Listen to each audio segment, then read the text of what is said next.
할렐루야, 은혜성산교회 김한기 목사입니다.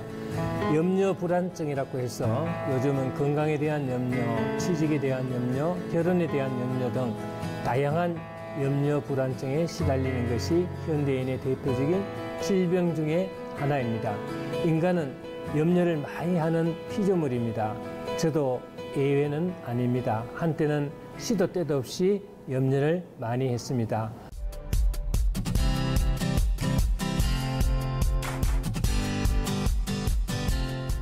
물론 지금도 때로는 염려를 하지만 그래도 이전에 비하면 하지 않는다고 할 만큼 염려를 잘 극복하고 있는 편입니다.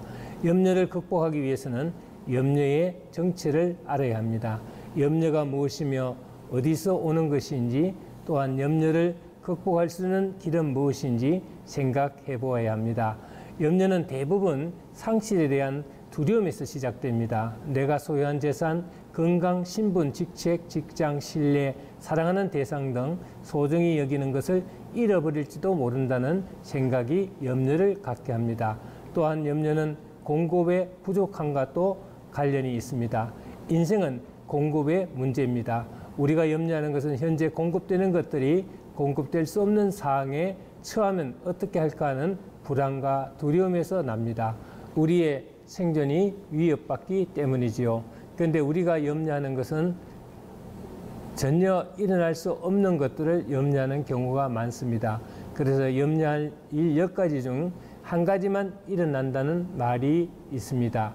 염려는 모든 인간의 문제입니다. 아이들도 염려가 많고 스트레스도 많습니다. 학교에 가지 않겠다고 떼를 쓰는 아이들의 가슴 속에는 말 못한 고민이 있습니다. 많은 스트레스가 염려로부터 옵니다. 우리의 기쁨을 빼앗아가고 우리를 불행으로 이끄는 원수가 바로 염려입니다. 염려를 극복하지 않고 위대한 일을 이룬 사람이 없습니다. 인간이면 누구나 다 염려를 합니다. 예수님도 그것을 아시고 마태복음 6장에서 염려하지 말라고 하셨습니다. 우리는 염려를 정복하고 극복해야 합니다.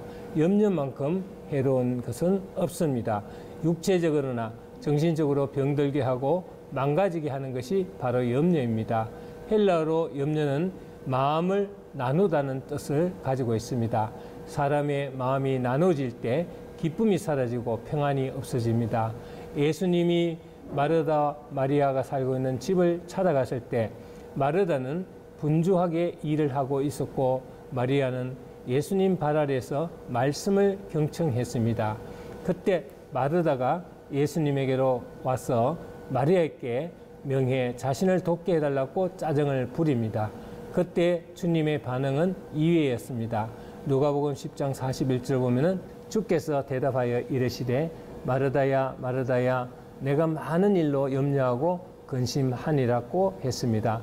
마리아가 한 마음으로 예수님을 바라보고 있을 때 마르다는 많은 일로 마음이 나뉘어져 있었습니다. 그래서 예수님을 집에 모시고도 기쁨이 없었고 염려가 많았습니다. 예수님을 모신 마음에도 염려가 있을 수 있습니다.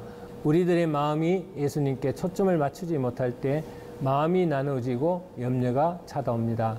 염려는 마음이 나눠진다는 뜻 위에도 옛 영어에는 질식시킨다는 라는 의미도 있습니다.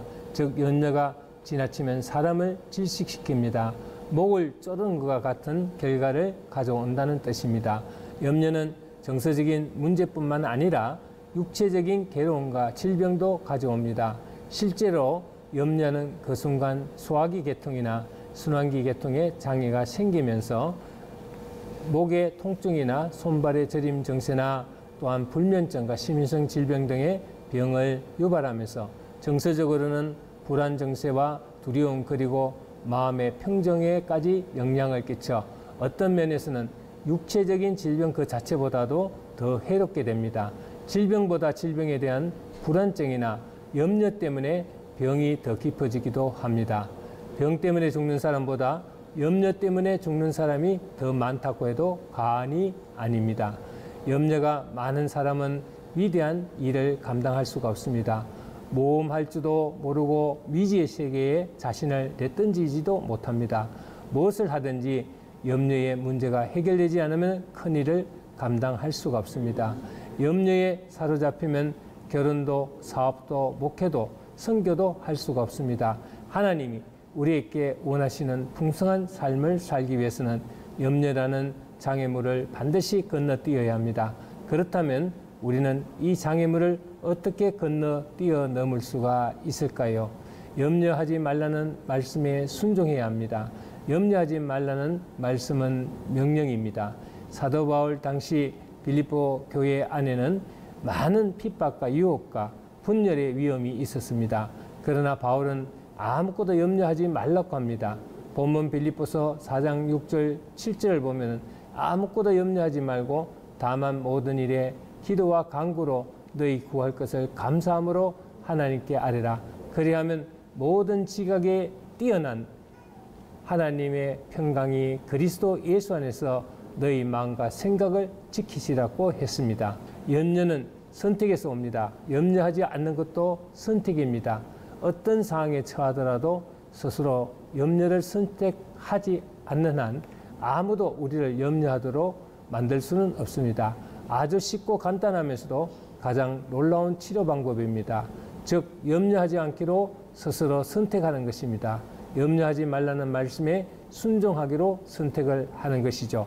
그리고 모든 것을 하나님께 맡기십시오. 하나님 앞에 모든 것을 내려놓을 때 하나님이 주시는 평강을 우리가 경험하게 됩니다. 염려를 기도로 바꾸어 우리의 짐을 하나님께 내려놓을 때 평강이 찾아옵니다.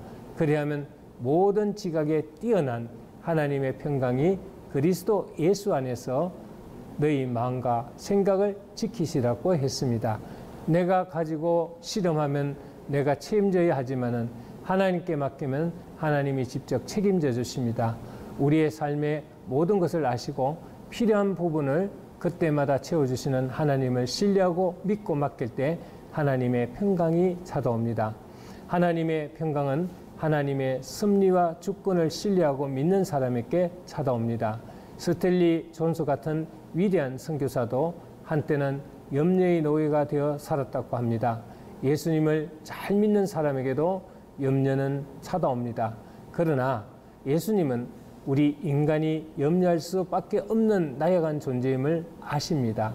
염려가 우리의 기쁨을 어떻게 빼앗아 가는지, 우리의 믿음을 어떻게 약하게 만든지를 잘 알고 계십니다.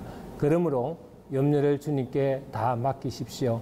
베드로전서 5장 7절에 너희 염려를 다 주께 맡겨버리라. 이는 너희를 근거하심이니라고 했습니다.